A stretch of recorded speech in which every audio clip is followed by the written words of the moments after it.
Bonjour à tous, j'espère que tout le monde va bien. Imaginez un instant un monde où un simple chat noir pourrait sceller votre destin. Bienvenue dans l'univers fascinant des superstitions, ces gardiennes invisibles de nos peurs ancestrales. Je vais m'employer aujourd'hui à vous parler des superstitions. Commençons par définir ce qu'elles sont, en illustrant avec des exemples typiquement français et d'autres venus des quatre coins du globe. Ensuite, je vais explorer les raisons de leurs inventions et ce qu'elles nous apportent, tant en bien qu'en mal. Allez, êtes-vous prêts à conjurer le mauvais sort avec moi? Commençons par le commencement. Que sont les superstitions? Ce sont des croyances irrationnelles, souvent transmises de génération en génération, selon lesquelles certains objets, actions, nombres, animaux ou événements portent chance ou malchance sans aucun lien logique ou scientifique prouvé.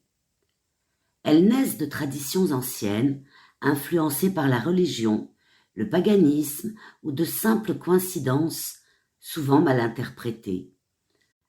En France et dans le monde francophone, elles sont légion et varient selon les régions.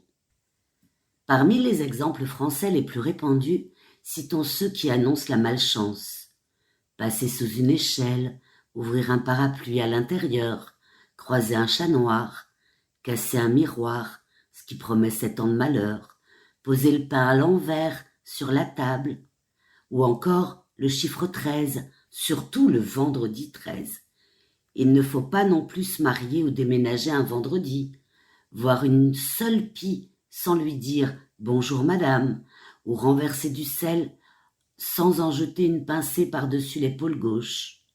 En Bretagne, siffler dans une maison attire le diable, et au théâtre, on ne dit jamais bonne chance, mais merde pour conjurer le sort. Nous avons à l'opposé les superstitions de chance, qui incluent toucher du bois pour ne pas tenter le sort, trouver un trèfle à 4 feuilles, porter une patte de lapin ou une coccinelle, voir 2 pies ensemble, accrocher un fer à cheval au-dessus de la porte avec les pointes vers le haut pour retenir la chance, croiser les doigts ou souffler toutes les bougies d'un gâteau d'anniversaire en un seul souffle. D'autres sont plus spécifiques. Ne jamais offrir un couteau sans faire payer un centime symbolique pour ne pas couper le lien, ou éviter de souhaiter un bon anniversaire avant le jour J. Cependant, les superstitions ne sont pas l'apanage de la France. Elles existent partout dans le monde, adaptées bien évidemment aux cultures locales. Au Japon, par exemple, le chiffre 4 est maudit, car il se prononce comme le mot mort, et on ne plante jamais ses baguettes verticalement dans le riz. Cela évoque les offrandes funéraires. Toujours au Japon, si l'on éternue, c'est que quelqu'un parle de nous dans notre dos, et on cache ses pouces près d'un cimetière pour protéger ses parents des esprits.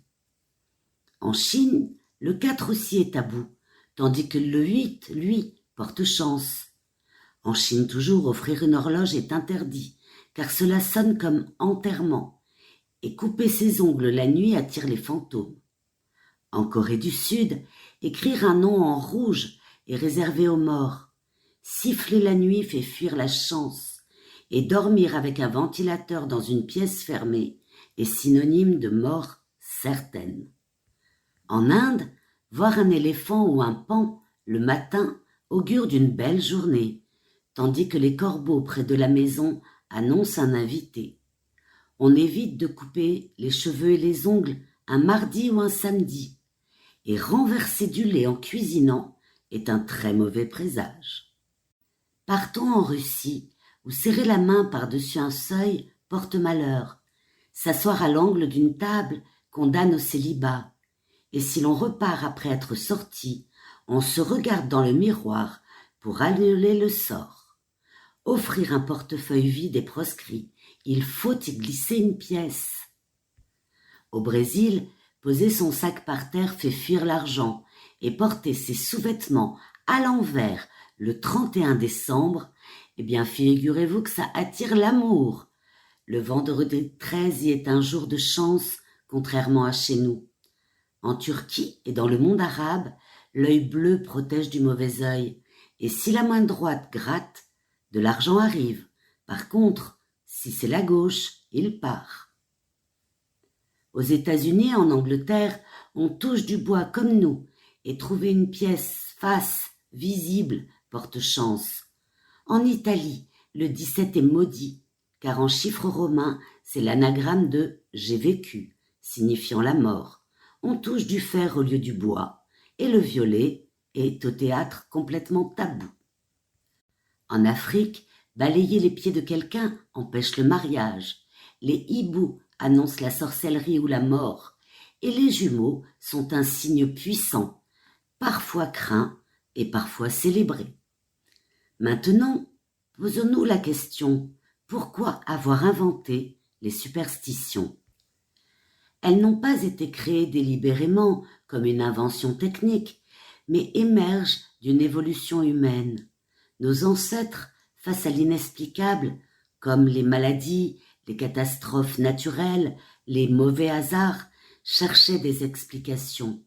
Un malheur après avoir croisé un chat noir, mais voilà une cause magique. Cela remonte aux chasseurs-cueilleurs qui associaient des patterns pour survivre. Elles offrent un sentiment de contrôle sur l'incertitude. Rituel simple comme croiser les doigts réduit l'anxiété. Elles se transmettent culturellement via les familles, les religions ou les mythes. Par exemple, le sel renversé lié à Judas dans la Bible.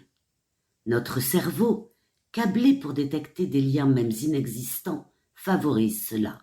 C'est l'apophénie, utile pour la survie, mais source d'irrationalité. Alors, que nous apportent ces superstitions ? D'abord du positif. C'est certes un réconfort psychologique, comme l'effet placebo chez les athlètes qui portent un objet chanceux et performent mieux. Elles renforcent également les liens sociaux, partager merde au théâtre unit le groupe et motive l'optimisme en nous rendant attentifs aux opportunités. Culturellement, elles transmettent des leçons pratiques, déguisées, comme éviter les accidents avec un parapluie ouvert dedans. Mais cependant, les superstitions ont quand même quelques inconvénients. Elles augmentent l'anxiété inutile, comme stresser pour un vendredi 13. Elles mènent parfois à des décisions absurdes, comme refuser un emploi au 13e étage, et ont servi à manipuler comme la chasse aux sorcières. Elles freinent parfois la rationalité scientifique, bien que l'éducation aujourd'hui les atténue. En conclusion, on peut donc en déduire que les superstitions sont comme ces vieilles amulettes rouillées.